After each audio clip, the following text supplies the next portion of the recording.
उनके भाई शेषम राजू ने सोचा कि सप्ताह में एक दिन ही तो है इसकी गड़बड़, अन्य दिनों में थोड़ा बहुत पढ़कर उच्च शिक्षा प्राप्त कर प्रशासनिक सेवा में आ जाएगा। आगे उसकी इच्छा, फिर मैं उसके मार्ग में बाधा नहीं बनूंगा। ये सोचकर शेषम राजू ने सन 1940 के जून मास में अपने भाई का उर्वाकोंडा हाई स्कूल में पुनः प्रवेश करवाया। अब तो उर्वाकोंडा ग्राम का कौतूहल और उत्साह दुगना हो गया। सत्यनारायण का विचित्र व्यवहार, अपूर्व शक्ति, उसे सही राह पर लाने के लिए माता पिता द्वारा किए गए उस भयानक चिकित्सा विधान आदि को देख ग्रामवासी आश्चर्यचकित थे। प्रति गुरुवार को शेषम राजू के घर में भक्तों की भीड़ इकट्ठी होने लगी। मध्यरात्रि तक भजन चलता रहता। साईं बाबा की विशेष पूजा अर्चना होती। शेषम राजू की ओर संकेत कर बाबा भक्तों से कहते, इसमें ज्ञान की कमी है, श्रद्धा नहीं है। पाठशाला के हेडमास्टर श्री तम्मी राजू एवं श्री शेष अयंगार प्रत्येक भजन में भाग लेते, एक भी नागा न करते। बाबा के आदेशानुसार शेषम राजू का उर्वाकोंडा स्थित मकान प्रति गुरुवार को साक्षात साई मंदिर ही बन जाता था।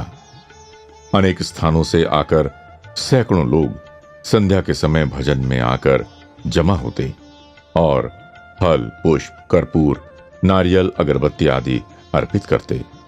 उस समय भी बाबा अनेक भक्तों को अलग बुलाकर उनके दैहिक, मानसिक तथा आध्यात्मिक कष्टों का निवारण करते और उनकी समस्याओं का हल बताते।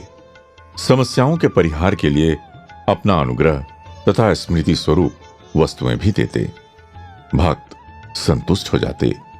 उनके अपने खाली हाथों को घुमाकर सृजन कर दी गई विभूति, ताबीज, विग्रह आदि आज भी अनेक भक्तों के पास सुरक्षित हैं। इसके अतिरिक्त एक दो भक्तों को ये लो, मेरे अपने पूर्व शरीर में धारण की गई कफनी का एक टुकड़ा, इसको सुरक्षित रीति से रखना, इससे आयु, आरोग्य, ऐश्वर्य की वृद्धि होगी, कहकर बाबा ने कफनी के टुकड़े की अनोखी भेंट भी प्रदान की है। ये लो शिरडी का खजूर, लो ये शिरडी का प्रसाद, कहते हुए अनेक भक्तों को प्रसाद दिया है। बाबा ने अनेकों बार घोषणा की है कि मेरा ये अवतार शिरडी के साईं बाबा अवतार का अगला अध्याय ही है। बाबा बताते हैं कि अपने हुक्के के लिए आवश्यक अंगारे के लिए शिरडी साईं बाबा द्वारिकामाई मंदिर में एक अग्निकुंड प्रज्वलित रखते थे और अपने दर्शन तथा आशीर्वाद के हित आए लोगों को उस अग्निकुंड से चुटकी भर राख दिया करते थे। किंतु सत्य साईं बाबा प्रारंभ से ही अपने खाली हाथों से सृजित विभूति ही भक्तों को देते आए हैं।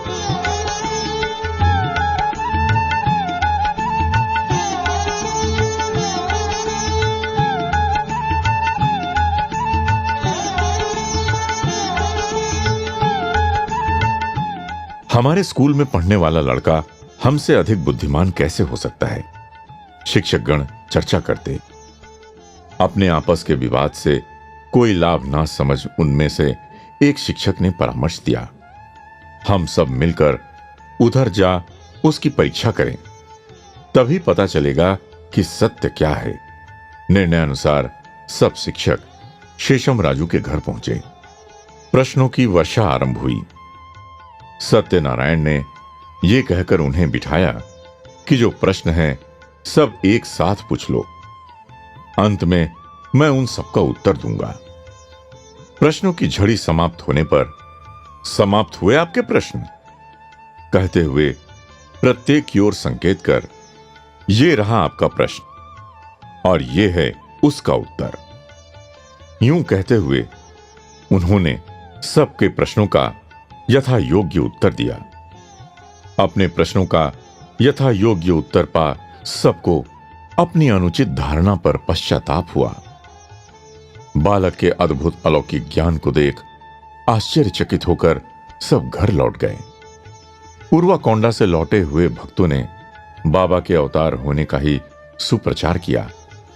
उनके मुख से विवरण सुनकर अनेक लोग दर्शन पाकर कृतार्थ हुए, किंतु बल्लारी जिले के school inspector, health officer, engineer, municipal member और बड़े बड़े दुकानदार आदि प्रतिष्ठित लोग इतनी महिमा सुनकर भी संतुष्ट न थे। उन्होंने शेषम राजू से आग्रह किया कि उनके गांव में भी एक गुरुवार को पूजा भजन का आयोजन किया जाए। बड़े भाई शेषम राजू ने सोचा कि चलो, सत्या के आरोग्य की दृष्टि से इस निमंत्रण को स्वीकार कर लेना चाहिए। पूजा भजन तो होगा ही, बालक को पकड़ नाचता हुआ ये पागलपन नया सन्निवेश, नया वातावरण तथा नए प्रदेश के अवलोकन से संभवतः कुछ कम हो जाए। प्राचीन विजयनगर साम्राज्य की राजधानी हम्पी के खंडहरों से कुछ ही मील की दूरी पर आधुनिक हॉस्पिट नगर बसा है।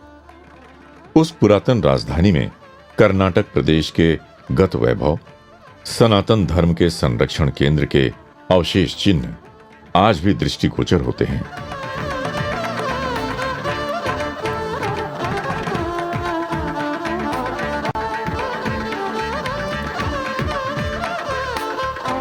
ऐसे ऐतिहासिक उत्साहवर्धक स्थान का परिभ्रमण करने पर संभवतः सत्य साई बाबा पूर्व शरीर आदि बातें भूल पुनः अपनी पाठ्य पुस्तकों की ओर आकर्षित होकर आगामी परीक्षा की तैयारी में जुट जाएंगे।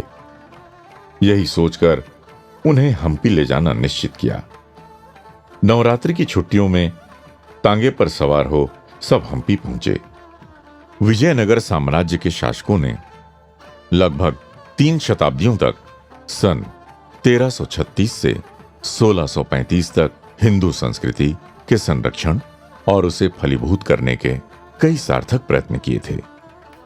विठल स्वामी के देवालय में जाकर दर्शन किए।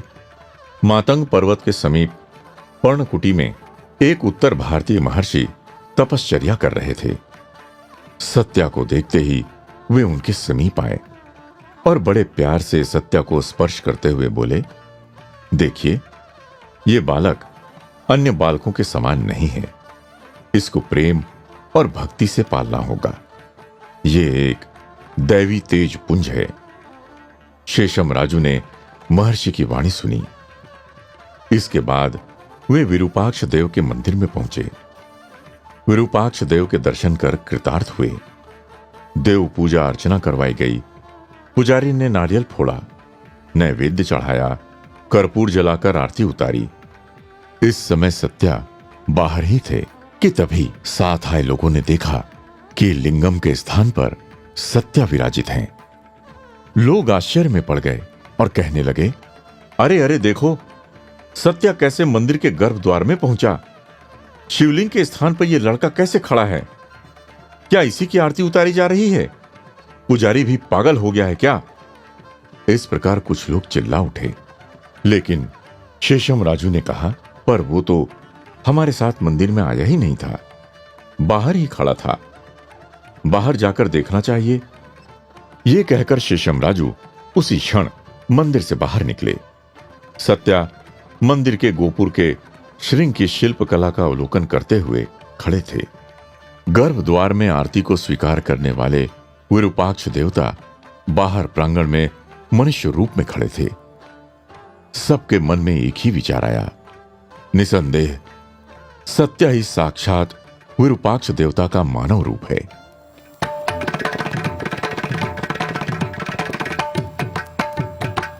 दावानल के समान ये बात हॉस्पिटल में फैल गई। घटना का विवरण सुन लोगों के आनंद की सीमा न रही। उनका संशय मिट गया। छोटे भाई का सहज चमत्कार देखकर शेषम राजू चकित रह गए। उन्हें कुछ समझ में नहीं आया। सच है, कौन समझ सकता है इस भगवत तत्व को।